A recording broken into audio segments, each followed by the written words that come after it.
सुधा और उसका भाई दिनेश किसी तरह गरीबी में पले बढ़े।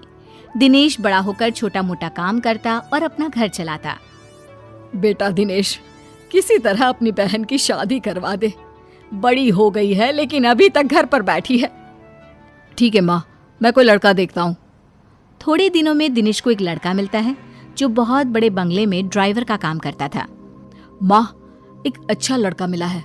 वो पास के बड़े बंगले में ड्राइवर है, खूब अच्छी गाड़ी चलाता है। वो सुधा को खूब खुश रखेगा। अरे वाह भैया, फिर तो वो मुझे 4 चक्के में घुमाएगा भी। हाँ हाँ, क्यों नहीं घुमाएगा, जरूर घुमाएगा। अरे बेटा तू चल, उन लोगों के घर हम लोग जाकर बात कराते हैं। दिनेश और माँ सुरेश के घर जाते हैं। वहाँ उन लोगों की खूब आवभगत होती है। हम लोगों ने तो दिनेश को देखकर ही सोच लिया था, जिसका भाई इतना संस्कारी और सभ्य है तो बहन कैसी होगी।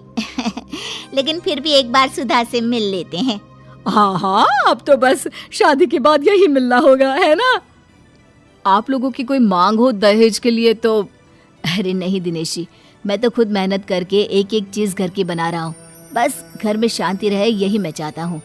दिनेश और माँ बहुत खुश होकर घर आ जाते हैं। अरे सुधा, तेरी तो किस्मत ही खुल गई है। क्या लड़का है। माँ भी उसकी बहुत अच्छी है। कितने सीधे लोग हैं। माँ, घर में क्या क्या था? कितना बड़ा घर था? रंगीन टीवी थी ना? और लड़की की माँ ज्यादा चपर चपर तो नहीं कर रही थी ना? नहीं सुधा, ये सब तो नहीं था, लेकिन लड़के ने वादा किया था कि वो मेहनत करके सब कुछ घर में ले लेगा। बस उसे एक अच्छी लड़की चाहिए जो घर में शांति रखे। क्या? कुछ भी नहीं था?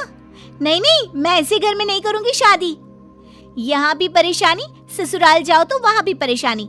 अरे परेशानी रहना है तो मैं अपने घर में क्यों ना रानी बनकर रहूं? किसी और के घर में नौकरानी बनकर परेशान रहने से तो वही अच्छा है ना। अरे कैसी बात कर रही है बेटा? कल को दिनेश की भी शादी होगी, भाभी आएगी, तो क्या तुम सर पर बैठी रहोगी? तो क्या ये घर मेरा नहीं है माँ? और कल को किसी और को आना है तो इस चक्कर में मैं कहीं भी चली जाऊं? वो कहीं भी नहीं, ससुराल होने वाला है तेरा सुधा। लेकिन सुधा नहीं मानती। पर माँ क्या करती? बेटी को घर पर तो नहीं बिठा सकती थी। दिनेश, पूछ अपनी बहन से क्या करे कि वो शादी कर ले। दिनेश बहन से पूछता है कि वो शादी के लिए क्या चाहती है। मुझे महंगा रंगीन टीवी, फ्रिज और एसी लेकर दोगे तो मैं करूंगी शादी। दिनेश क्या करता?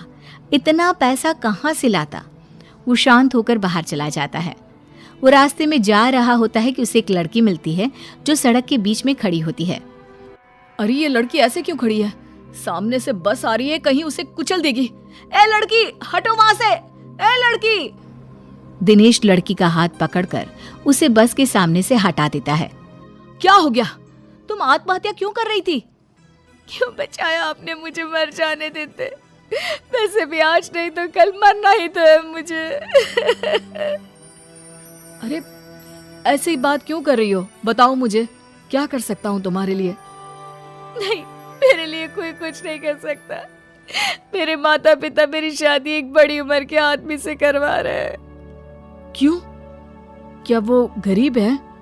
नहीं, उन लोगों के पास काफी पैसा है, लेकिन मैं काली हूं ना, इसलिए कोई मुझसे शादी करने को तैयार नहीं है। पर मैं एक बड़ी उम्र के आदमी के साथ शादी नहीं कर सकती। तभी वहाँ उस लड़की का भाई और पापा आ जाते हैं। चलो मेधा, वहाँ तुम्हारा दूल्हा बारात लेकर खड़ा है और तुम? नहीं, मैं उससे शादी नहीं करूंगी। वो बहुत बड़े हैं। वैसे भी मैं इनसे प्यार करती हूँ। दिनेश हैरान रह जाता है। तो ये तुमसे शादी करने को तैयार है? दिनेश लड़की को मजबूर देखकर हाँ कर देता है। अब क्या, पूरे धूमधाम से दिनेश की शादी मेधा से हो जाती है। शादी के बाद, देखो, मैंने सोचा नहीं था कि ऐसे मेरी शादी हो जाएगी। तुम बड़े घर की हो, मैं कोशिश करूंगा कि तुम्हें सारे ऐशो आराम दे सकूं। मैं और कड़ी मेहनत करूंगा। नहीं नहीं, मुझे ये सब की जरूरत नहीं है। मैं तो तुम्हें थैंक्स कहना चाहती हूँ कि तुमने मेरा जीवन खराब होने से बचा लिया। दिनेश और मेधा बात कर ही रहे थे कि बाहर सुधा की आवाज आती है। भैया जल्दी बाहर आओ, देखो माँ को क्या हो गया। दिनेश और मेधा बाहर आते हैं जहां माँ जमीन पर गिरी होती है। क्या हुआ माँ को? माँ को तुरंत डॉक्टर के पास ले चलते हैं। दोनों माँ को लेकर डॉक्टर के पास जाते हैं जहां डॉक्टर कहते हैं, अरे इन्होंने तो बहुत सारा टेंशन लेकर रखा है। दिमाग सारा दिन चलता रहता है शायद इनका। ज्यादा सोचने से इन्हें चक्कर आ गए हैं और ये गिर गई। क्यों बहन जी, क्या चिंता है आपकी? मेधा को लगता है कि सास उसके कारण परेशान है, तभी सास कहती है, अरे मेरी बेटी बड़ी हो रही है, लेकिन उसकी लालच के कारण वो अभी तक घर में बैठी है। अच्छे अच्छे रिश्तों को मना कर रही है। अब जो हैसियत हम लोगों की है उतना ही तो कर पाएंगे ना। ये तो देखिए आपके घर का मामला है, लेकिन ज्यादा सोचने से तबीयत खराब हो सकती है। सभी घर आ जाते हैं। दिनेश, क्या बात है? तुम्हारी बहन शादी क्यों नहीं कर रही? तुम तो जानती हो मेधा, मैं एक छोटी सी नौकरी करने वाला इंसान हूँ। थोड़ा बहुत जो मिलता है उससे घर खर्चा चलता है। थोड़े मेहमानों को बुलाकर खाना खिलाकर बहन को विदा कर दूं, यही बात है। लेकिन उसकी इच्छाएं और ख्वाहिशें बहुत है, इसलिए मैं उसकी शादी नहीं करवा पा रहा हूँ।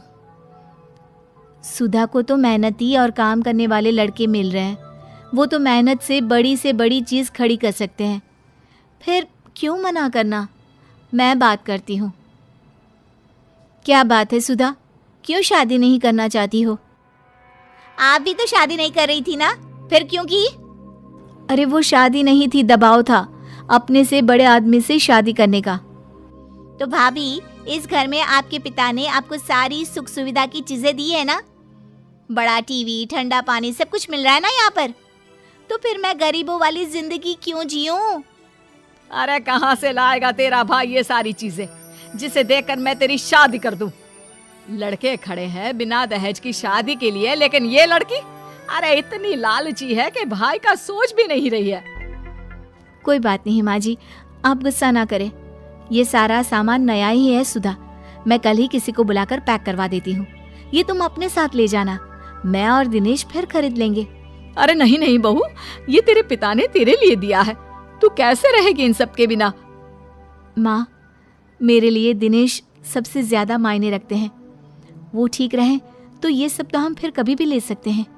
अरे जीती रह बहू, तूने तो मेरी बड़ी समस्या का समाधान कर दिया। फिर क्या, मेधा का सारा सामान सुधा की शादी में चला जाता है। उसकी शादी हो जाती है और सास चैन की सांस लेती है।